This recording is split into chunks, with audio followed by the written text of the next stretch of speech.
Thanksgiving. God's been so good to me. every day, Every day He's blessing me. every day. Every day is a day of Thanksgiving.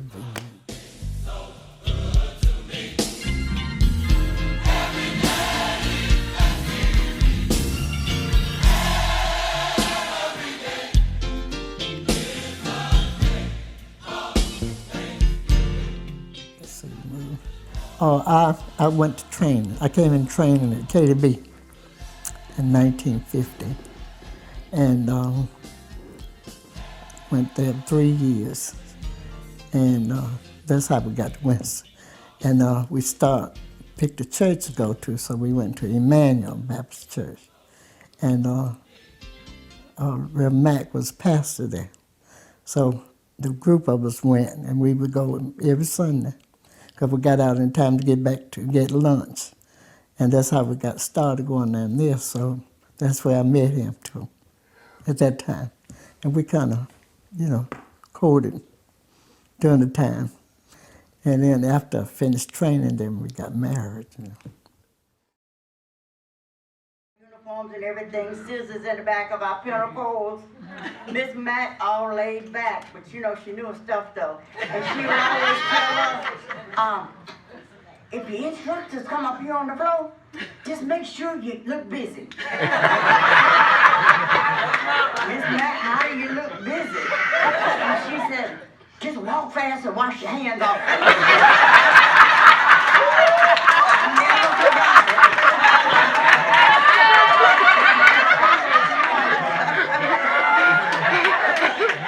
I'm class, this is my first reunion. I'm class of 1968. I came here from Greenville, South Carolina after I applied to Greenville General Hospital School of Nursing there, and they were affiliated with Furman University. And of course, Bob Jones is there in Greenville as well. This is 1965, long before integration.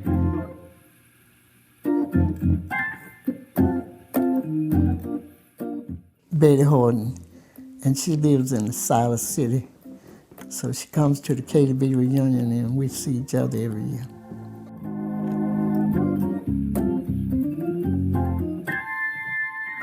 Well, we just went to the services and kept going, and the interest just grew, and we got together. Well, he was like me. I didn't want to be bothered. I didn't want to be bothered with a preacher. So he kept on, and, I finally decided to, give him a chance. And from then on, that's the way it was. And then after I finished training, then we got married.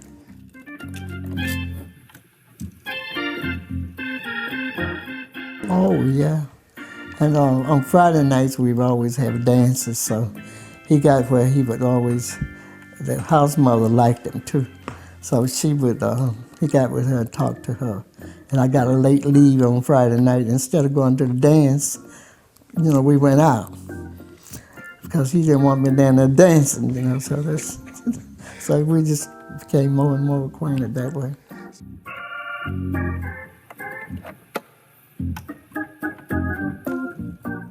Well, I got married, and then my first job, after training, after 3 years, at 53, then I worked at Lexington Memorial Hospital. And then I got pregnant with arteria, and came on maternity leave, and after maternity leave, after she was born, then I started working at Forsyth.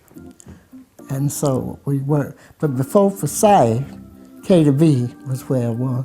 KTB was an all-black hospital, all departments, everything was run by black. Wow. And we had 3 shifts, all black doctors, special doctors, and everything was black. And it was wonderful, and all the patients done well, and we got good training because we made rounds with the doctor. It was just wonderful, different.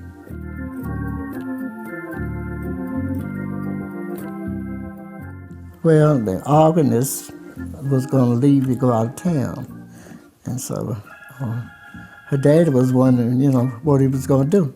I said, well, I tell you what you said, Dad, I'll play for you. So he looked at it, and we didn't have a piano at that time, so I told him, I said, we'll get a piano. He said, well, we've on the apartment, or not apartment, the parsonage on Thurman Street. So he said, it's not large enough for us to get a piano. I said, come Christmas, a piano coming in here. And the piano did come, so Watira started playing, and she played ever since then.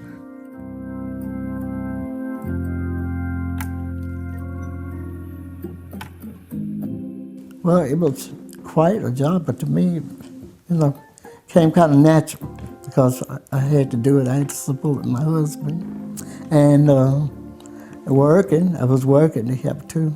So I would go to church and go to work.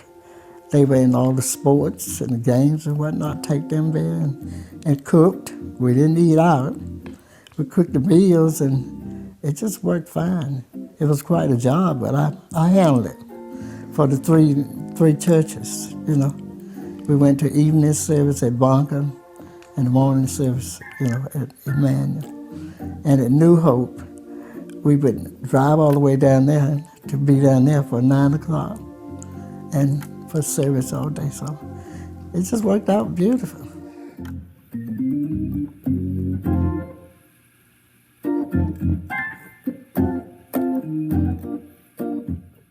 Yeah, we went to the beach, and this friend, Dolores, lived on the corner on Shalimar. And we invited her to go with us. And first she decided not to go. And then she called back and said that she was going. And so we said, well, be ready in the morning. So when we went to pick her up, she said, you sit up here in front with me and said, don't you sleep either. So I want you to stay awake and help me drive. So I said, okay. So we went on down to Myrtle Beach. Went to Myrtle Beach. And spent the night and everything and had fun. So coming back, she stopped at the store and got 3 bars of candy and got some gas. And she got back in the car, and she broke a piece of candy with me, gave me a piece of it. I said, I wonder why she bought 3 bars and you were going to give me a piece. So I didn't say anything, so we ate that. And then we went about another half a block, and she paused, instead of going across the street. I said, what you stopping for? She said, I was just trying to see this way. I said, well, you and Clifton talked about the way to go. And so they said no more. She took off. In about 5 minutes, the car went up the hill and back down and back up the hill like that. We was coming north. Yes. And truck was coming south.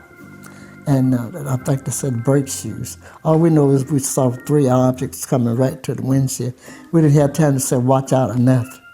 And it came through the windshield and, cut her face. Yes. And I was sitting right there, so Walt, you came running. And I said, well, Walt, it's not me, it's Dolores. I said, well, I believe she, I said, let's check her. Check, couldn't find a pulse. So the ambulance had gotten there in a minute and they took her. But she passed, she died instantly. It was something, it happened so quick and everything. And I know how close it was for me, so nobody but the Lord took care of it, It was her time.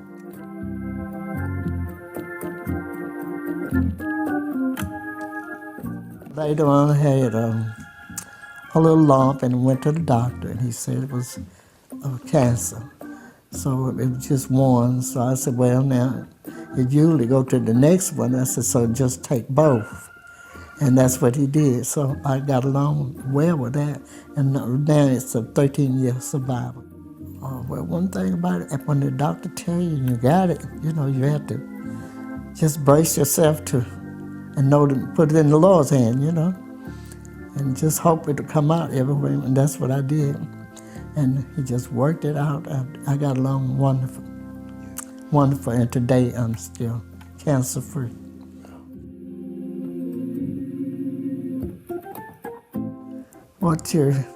She's the oldest, and she's She's one. All of them are wonderful. All of them wonderful. And she loved church, and she followed her dad and played for him all the time. You know. Sackett is wonderful too. Sackett just about know everything that, you know, what I like, the way I like it done, whatever not. She my right hand too, both of them. Yes. Monica, she loved to go with her friends, you know, loved to travel, she loved to party, and she loved church. So Walter Odlo, he's always been my boy. Yeah. And you've always loved church, and you would go with your dad you'd be always with him when he would go. And the last time he went to Bonkham before he died, you went with him that morning because he wasn't feeling well, and I asked you to ride along with him, and we came on later. And you drove him that day to Bonkham for the last service.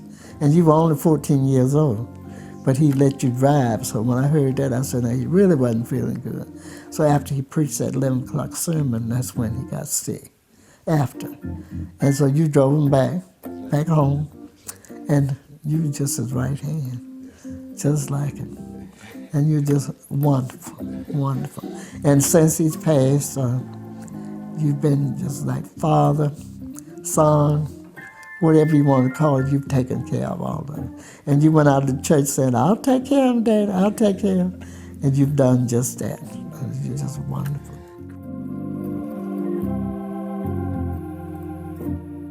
Chris is wonderful. Chris, the baby boy. So Chris is one you can always put your hands on when you need a favor done right then or whatnot, you know. He's always right there and willing to do anything to help anybody. And he loves his family, he loves church, and loves sports. Yeah, Belinda was done. She lived in Washington, and she was sick for a little while there. But she would come to see us often, and she attended Emmanuel many times. And she passed about a couple of years ago.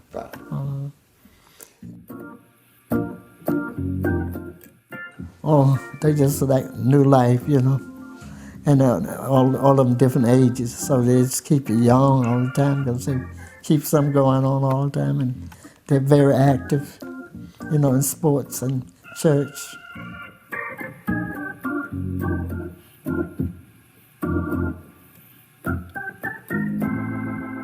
Oh, that they live to be, you know,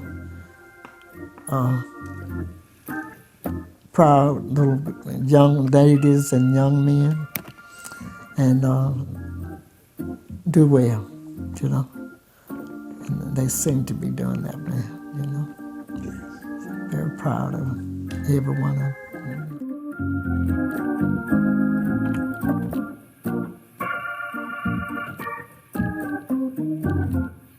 Well, they've been, since you've been pastor there, and I knew Union before he became pastor there too, when Reverend McDaniel was there and everything.